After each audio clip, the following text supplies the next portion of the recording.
Hi, thanks for watching the Be Seen, Be Loved TV show. I'm your host, Christie Love, and today I have a special guest, Jacqueline Shaulis. Let me just read Jacqueline's bio here.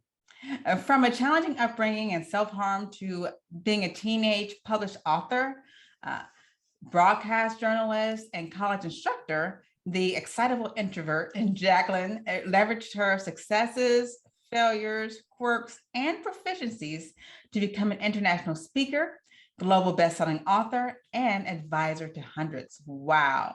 Jacqueline guides her co-creators with energy, enthusiasm, and flair to embrace their awesomeness, right? To get seen, heard, and respected at work, home, and beyond. We talk about this a lot. Now, she is the leading authority on communication-based personal leadership for intersectional introverts. And as an introverted woman of color herself, she's leveraged her challenging upbringing to becoming a transformational speaker, best-selling author, and executive coach and advisor to Fortune 500 executives, all while honoring her introversion. Jacqueline has wowed audiences in nearly 20 countries with her Embrace Your Awesome message and national media outlets, including Forbes, Dr. Oz, The Washington Post, The Independent, Romper International Business Times. She is the founder of Awesome Enterprise LLC, executive director of a National Center for Intersectional Studies, and author of the international best-selling books, Embrace Your Awesome, and Yes, Introverts Can, right? So let's welcome Jacqueline Shaulis to the show. Hey, Jacqueline. Hello, thanks for having me. Well, thanks for being here. You talk about introverts a lot, and I am a true introvert. I would love, and I'm so happy to be by myself and play games in my head. And people don't think that I'm an introvert because when I go out, and speak, I, bring it, and I'm just outgoing. But our introverts can do quite a bit more than what they think they can, right? Absolutely. I think one of the biggest stereotypes is that somehow if you are joyous or that you're of service, you can't possibly be an introvert, because everyone knows that introverts are sullen and they're quiet and they're subdued, and no. Right, not all of us. These are two separate things. You can show up powerfully and also be an internal processor. In the same way, you can be socially awkward and anxious and also be an extrovert. These are traits that do not equal one another. Right. And it's actually pretty common. However, let's just backtrack a little bit. Your story is very, different. You had a challenging upbringing and you were a serious introvert, but you've done so many amazing things, not for your own company, but for so many people around the world. Can you just share that experience with us? Oh, absolutely. And I am an introvert. Like that is absolutely me. I'm an internal processor. I need time to reflect and to think and to just be in my own world in order to show up for other people. And so for me, I always recognized that two things were true, and I just didn't know how they were true. I just accepted that they were true. It's absolutely true that I need time to be by myself, that I enjoy my own company, that I like to create different scenarios and worlds in my mind.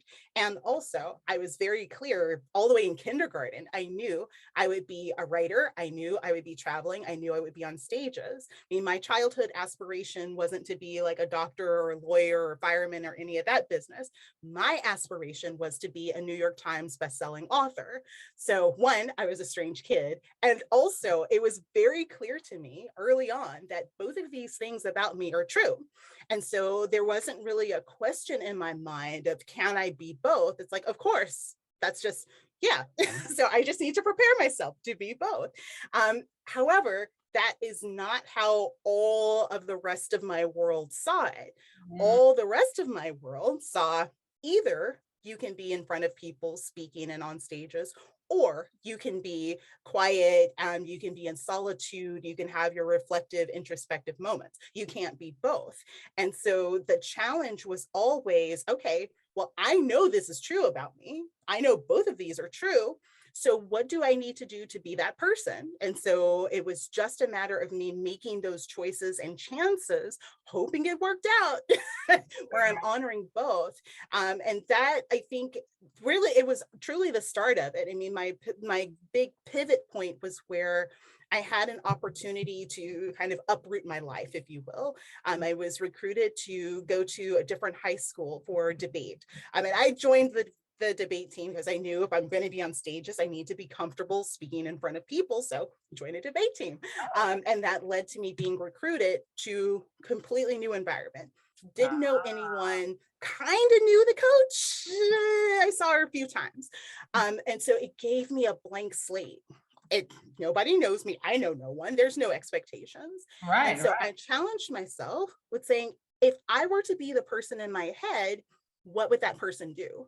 Like, if it's true that I'm going to be on stages, I'm going to be writing books, I'm going to be doing, if I'm that person, what do I need to do? And so that person is going to say, oh, of course, you're going to say yes to all these things you turned down because you don't want to deal with people.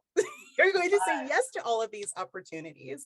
And that just snowballed into basically everything else that I've accomplished started from that pivotal moment. Wow. And that's a very similar experience to mine. I actually don't join Toastmasters to get myself out there and learn the art of public speaking. But you took debate, which was absolutely great. So if there's a debate, team or club in your school, that's a great way to also get the experience that you need to really shine in public. But let's talk to our viewers and listeners who struggle with this, who struggle in the workplace. And I've been there, right? I've been there and I understand what they're going through. When you're an introvert, sometimes it can be a struggle before you actually learn the skill of really projecting your energy out. I can be so happy reflecting and being creative in my own little space, in my own home. I used to live by myself for many, many years and I loved it. I never felt alone. I never felt bored. Never felt lonely.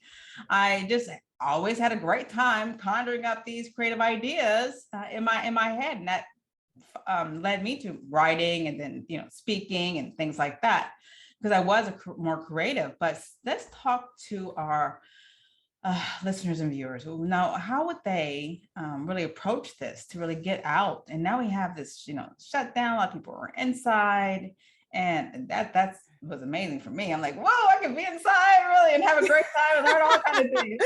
Yeah. So that was perfect for me, and I could just look at this little green dot all day.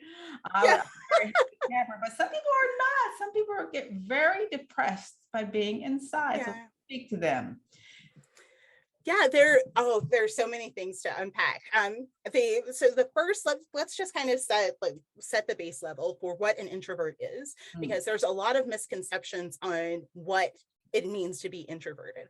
Okay. Being shy or being quiet or being like antisocial, that doesn't make you an introvert. No. So it's been very annoying to see so many headlines like, oh, we're all introverts now that we're in the house. It's like, no, that's not true. We're just all in the house. Right. And so an introvert is simply someone who processes stimulation internally, meaning that we think through what's going on in our world. We take on all the stimulation. We hear what you're saying. We hear what you're not saying. We're looking at how other people are reacting. We're noticing the environment. We're having our own thoughts and ideas about all of this that we're taking in. And our brain is trying to sort through all of this. So of course, if our brain is trying to sort through all of the stimulation, of course, you're going to get drained when you're around people. Right. And overwhelming. High stimulation. Yes. It is very overwhelming because it's so much for our brains to take in. And so we need that time away to just allow our brains to process what's important, what's necessary, and then what to do about it. That is what an introvert is. It's the person who is internally processing their world. On the other side of the spectrum, because it's all shades of gray, on the other side of the spectrum are extroverts. They are external processors. So they need to talk through it. They need to walk through it. They need to interact with their world in order to make sense of it. So the extroverts don't always have the best things to say. Many times they are speaking to figure out what the point is they're trying to make. They're figuring out their world as they're engaging, as they're getting attention, as they are, engaging with their world. And so it's important to know that, because for introverts especially, we can take what an extrovert is saying, thinking that it's gospel and this is what they mean and they believe, and they were just trying to figure out what they thought or they meant. They don't even know what they said because they say so much, because they're processing their world. And Okay. so it's important for us to kind of start with that baseline so that we can recognize how we need to maneuver. And everyone has a dot of introvert, a dot of extrovert, and then we get all gradients of gray in between. There's no pure one or the other. So when we look at the workplace and kind of this, now that we have a better sense of what these two sides of the spectrum are, when you're in the workplace, you may be in an environment that values someone who is more outspoken or that is more outwardly engaging. And so if you are an internal processor, it may seem like these two things are antithetical. They don't have to be. Some of the ways that you can do it, just really like simple ways. When you're in a meeting, for example, introverts, we're processing everything that's happening and we're trying to formulate our thoughts with how we want to respond. But people may think you're zoning out.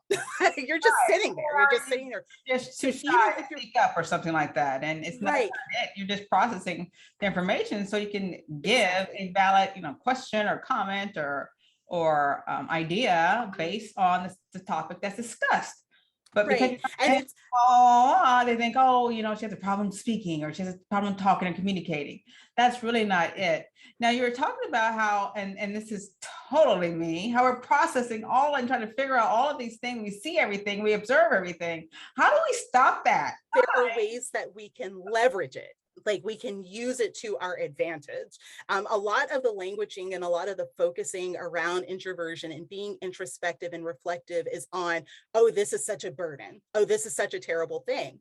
And it can be if you're not wielding it properly. It's like any other tool. A hammer can be used to break a window or it can be used to pull out a nail. I mean, is it the hammer's fault that it does either of those? No, it just depends on how you're using it. And the same thing with our introversion. The way our brains are wired are typically more towards one or more towards the other. And we have some people who are in the middle, ambiverts, they're known as, where they fluctuate greatly right in between those two. And so the most important thing is, first of all, to recognize that there's not anything wrong with your internally processing mind. That is, in fact, a gift. But how do you use that? Our brains are constantly thinking of scenarios of where things could go wrong, things that could go right, how people are going to respond. It is incredibly annoying to have that. However, because your brain is doing this, now you can give insights and nuance to the topic that you're speaking out on. So going back to that meeting that we were talking about, where your brain is processing kind of all that's being said, it's not just you're processing what's being discussed. Your brain is thinking of all of like the 15 different ways that this could possibly go and what needs to happen in response to that. So how do you begin to practice articulating those pieces? How do you begin to practice putting those pieces into action? Because that type of insight is often what is missing. If we're only listening to the people who have the bright idea, but they're not looking at the ramification, we get into these crazy situations where we're looking like, who thought that was a good idea? Like, why there was no one in the room to say that is idiotic, like that's wasteful, that's not how there was, yes, undoubtedly there was someone there, but were they willing to be uncomfortable for the moment and to give those insights? And so part of our journey as introverts is recognizing there is value in the way that our brains work, but that value is only to the extent that we're willing to share and implement those gifts. If we're just thinking that this is great and we never share it, it's great for us, but it's great for no one else. So was it really great? Now, how does this work in the working world, in the corporate environment? Okay, and I've been in many corporate environments, and I've seen other people too who process exactly the way you're describing. However, it might not be for that company. That company wants someone who's quick-witted, who's fast on their feet, and who may give a ton of wrong ideas, which I observe. But what would you say for someone who's in an environment where they just don't feel easy because people want fast results and they just don't, their brain just isn't wired that way? Well, there are a few things that are kind of going on here. There's the really broad, is this even your environment? So is this a space that you're going to thrive even if you are contributing? Because sometimes that is a factor that gets overlooked. People are in a space where their innate skills and abilities are not valued, and they're trying to force themselves to be valued when they just need a different environment. So that's one thing to have as a consideration. If Mhm. this is the environment that does value you, but you're just not sure how to navigate those waters, Mhm. having a conversation with your, especially for your supervisor or your manager or your higher up, or with a respected peer, to say, this is how I work. Like, I come up with great ideas and provide examples of those contributions. However, I need an extra beat. It's not that I'm checked out. My brain is processing so much. So can we figure out a way that I can have that extra beat and still be able to contribute, and that you recognize that that's not a slight against you or against the organization. This is just how I function. And those conversations can be supremely fruitful, because the person may not recognize that that's what's happening. If you just look blank faced all the time, you come up with stuff afterward, but you just look blank faced all the time, it just looks like you're a blank faced person, as opposed to someone contributing. So that's a second way that you can kind of navigate this. Love And it. then the third is to simply choose your battles. I mean, there are some spaces, this is not when you're not, and this isn't just for introverts, this is just in general. You will not always have scenarios where you're comfortable. Mm. Everyone has scenarios where they are uncomfortable. The challenge for us introverts, and this is our responsibility for ourselves and how we are showing up, is Mhm. for us to choose when it's worth being uncomfortable in order to get the job done. So if that means that you have to have that moment where you're taking a few minutes before the meeting to kind of calm yourself, to relax your nervous system, to get prepared to go into having conversations, you go into the meeting, you are contributing those insights, you are giving that nuance, and then you take another 5 minutes or so to like recover from all Oh, of that engagement and all of that stimulation, then do that. It's picking your battles. And so choosing the places where you need to show up and give more energy, and directing that inward energy outward. That's where you make transformation. But don't forget to then come back to the center, come back to that internal place where you can reflect, where you can have that moment of solitude. Even if it's going to the bathroom, you go onto another floor, you take a quick walk, say it's a smoke break, but you walk around, you stand in the window, look outside, like whatever it is that gives you that grounding. Make sure you have time before you need to highly engage and after, because you need to prep yourself for engagement and you need to recover from engagement. Awesome. Jacqueline, you're giving some serious information, valuable information, and all of these scenarios I've used myself, and it has worked. Now I was shy, but then I need to take a step back and I'll go to the car for a while, go drive around to the park or something. But yes, that is so important. Also, look at your environment, your company that you're working for. Is it for you or is it not?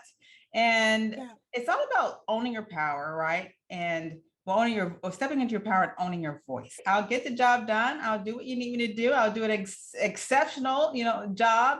However, I need a little time to process things, and it takes a little bit more time for me to kind of be creative and come up with the best idea and solution for you. It's all how you present, right?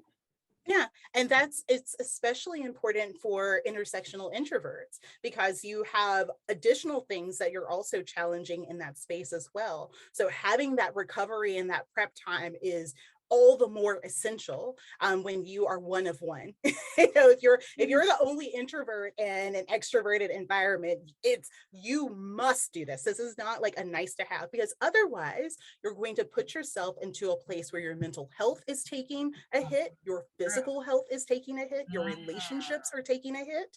So it's essential that you create those spaces, and it doesn't have to be a big to do, but it has to be done.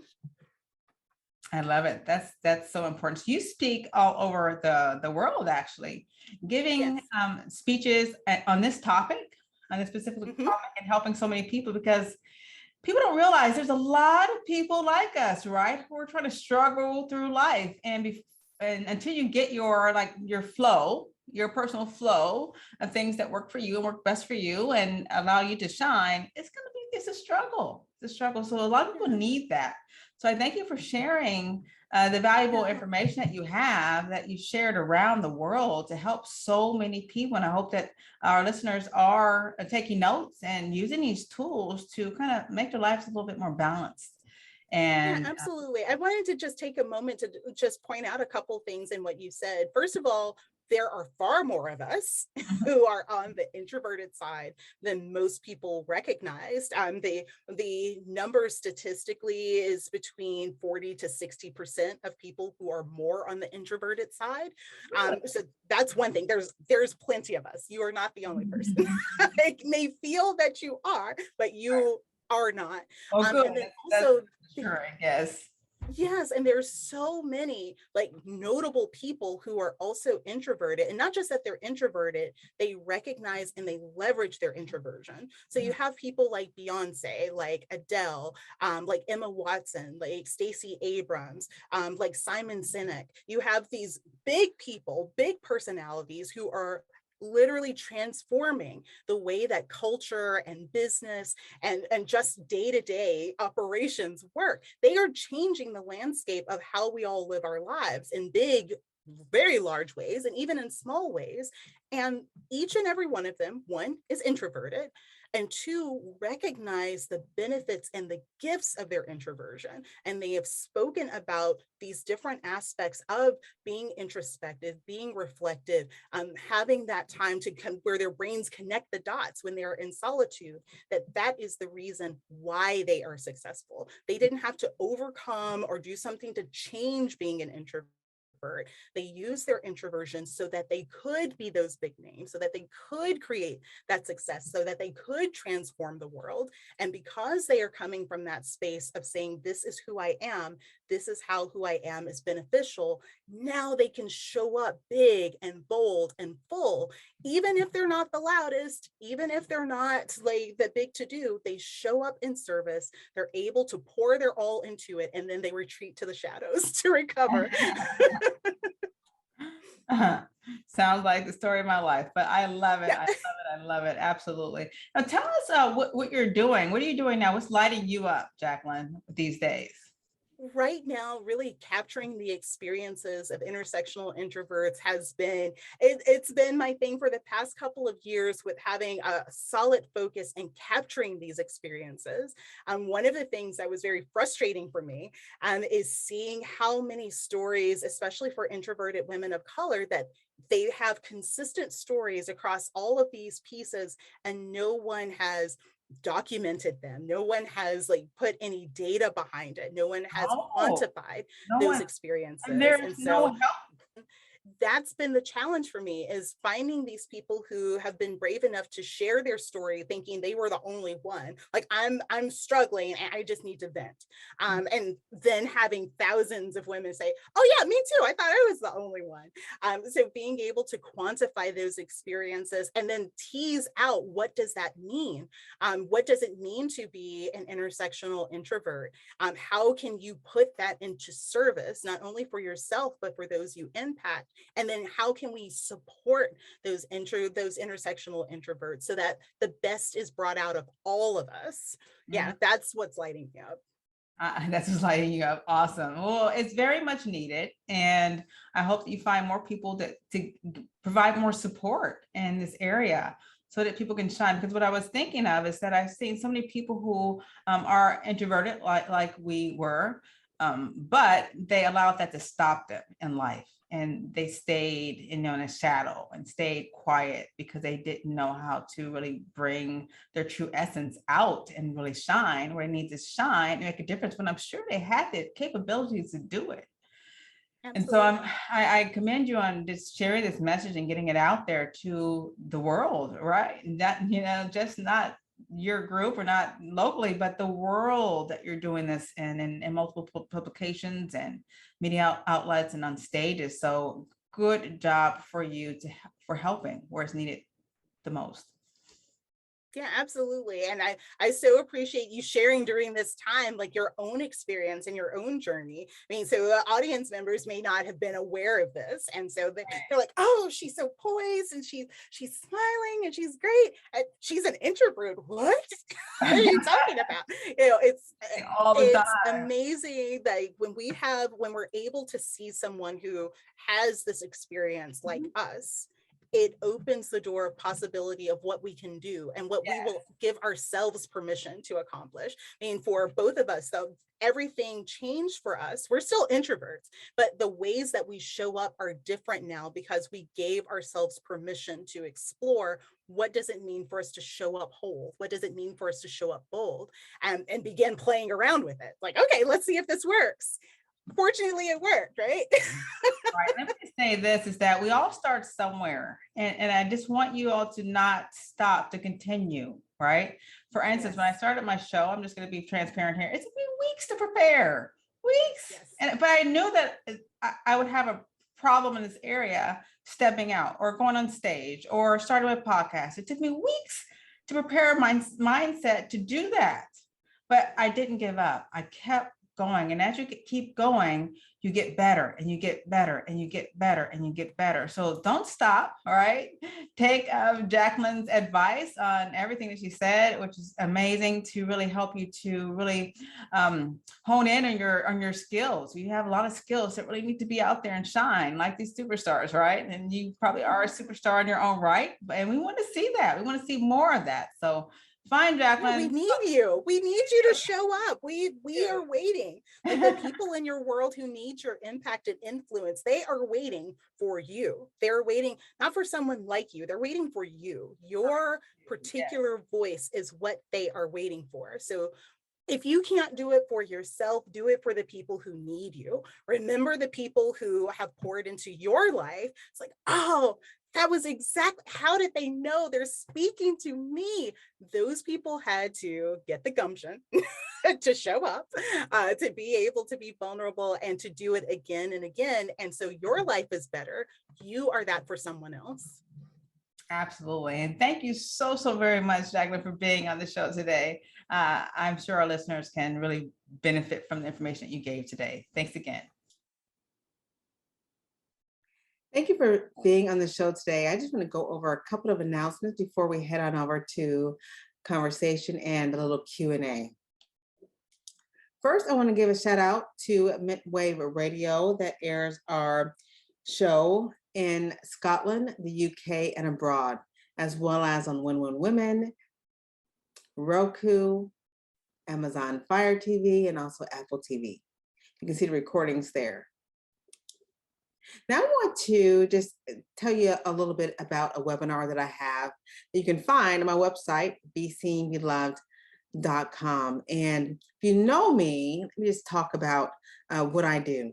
I help heart-centered, career-minded women who are overworked, anxious, and feel inferior in the workplace to rise to the next level of success by boldly stepping into their power as a stellar speaker who has found her voice and is able to communicate in a way that generates loads of cash with confidence, clarity, and confidence. So if that's you, you definitely want to tune into this webinar, How to Have It All, Career, Lifestyle, Family without sacrificing your health and happiness. So you can go to my website, beseenbeloved.com, and grab it there, and it's free. So what's next? If you want to move forward and simply book a call with me, you can certainly do that by going to the website below, beseenbeloved.com/powerhouse-strategy-call. And let me just tell you about my Superwoman Speaker Suite, all right? It's a 90-day immersion or coaching program that's gonna help you to end your overwhelm, your chronic exhaustion, anxiety, rejection, drama, and really not feeling heard or seen or understood in the workplace or in your profession, right? And teach you how to really emerge as a powerhouse woman who is deeply fulfilled and who's an amazing leader as well. And so I invite you to book a call with me, see if we're a great fit. I have openings right now for a few of you amazing women who are looking to really take your life to the next level, take your life and your career to the next level as your most amazing and most powerful self. Now, as always, I just want to thank you again for being on the show. And you can always catch me live on Mondays at 10 a.m. Pacific Standard Time, 1 p.m. Central Standard Time, and 7 o'clock p.m. in the UK time. And as always, before I go, I just want to send you much love and success. Bye for now.